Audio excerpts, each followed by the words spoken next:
पुलवामा हमले को लेकर कांग्रेस ने सरकार पर बड़ा हमला किया। कांग्रेस ने सरकार से 5 सवाल पूछे। रणदीप सिंह सुरजेवाला ने प्रधानमंत्री मोदी पर हमला करते हुए कहा कि प्रधानमंत्री के लिए सत्ता शहादत से बड़ी है। साथ ही पूछा है कि जैश की धमकी को नजरअंदाज क्यों किया गया और राजनाथ सिंह और अजीत डोभाल की नाकामी सरकार क्यों स्वीकार नहीं कर रही है।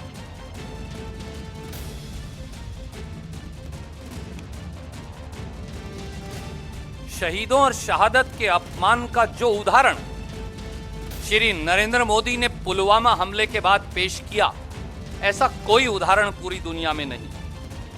जब पूरा देश गुरुवार को 14 फरवरी 2019 को पुलवामा में 3:10 पर आतंकी हमला होता है जिसमें हमारे 40 जवान शहीद हो जाते, पूरा देश उस सदमे से जूझ रहा था और देश के प्रधानमंत्री श्री नरेंद्र मोदी रामनगर नैनीताल के अंदर कॉर्बेट नेशनल पार्क में फिल्म की शूटिंग कर रहे थे।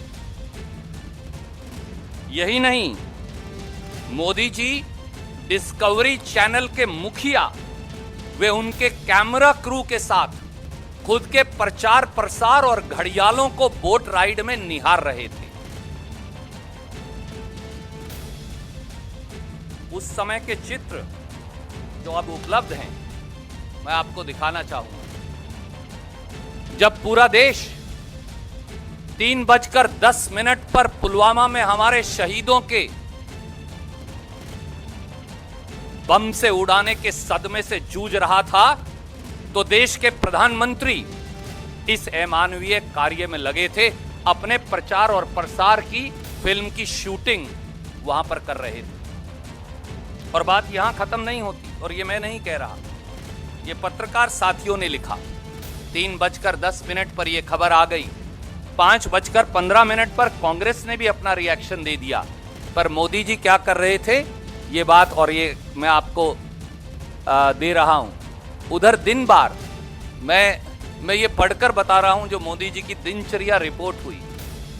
उधर दिन भर कॉर्बेट पार्क का भ्रमण करने के बाद शाम 6:45 बजे प्रधानमंत्री का काफिला धनगढ़ी गेट से निकला। हम देश को याद दिलाना चाहेंगे कि जब मुंबई 26/11 का आतंकी हमला चल रहा था, तो उस वक्त श्री नरेंद्र मोदी मुंबई में आतंकी हमले के स्थान के पास सरकार की आलोचना करने वाली एक प्रेस वार्ता का उद्बोधन कर रहे थे। 28/11 और उसका वीडियो आज भी हमारे पास है, रक्त रंजित इश्तिहार देकर वोट की अपील कर रही थी। ये आज भी इतिहास के पन्नों पर अंकित है। जब देश की सेना आतंकियों से लड़ रही थी, तो भाजपाई 28/11 को अखबार में ये इश्तिहार दे रहे थे। और ये सब भाजपा को वोट दे। उस समय के अखबार और उनके इश्तिहार आज भी भारतीय जनता पार्टी की आतंकवाद पर राजनीति करने की कहानी को बयां करते हैं। इतना ही नहीं, 2014 तक हर बार मोदी जी ने चुनाव तक मुंबई हमलों पर अपनी राजनीति को जारी रखा।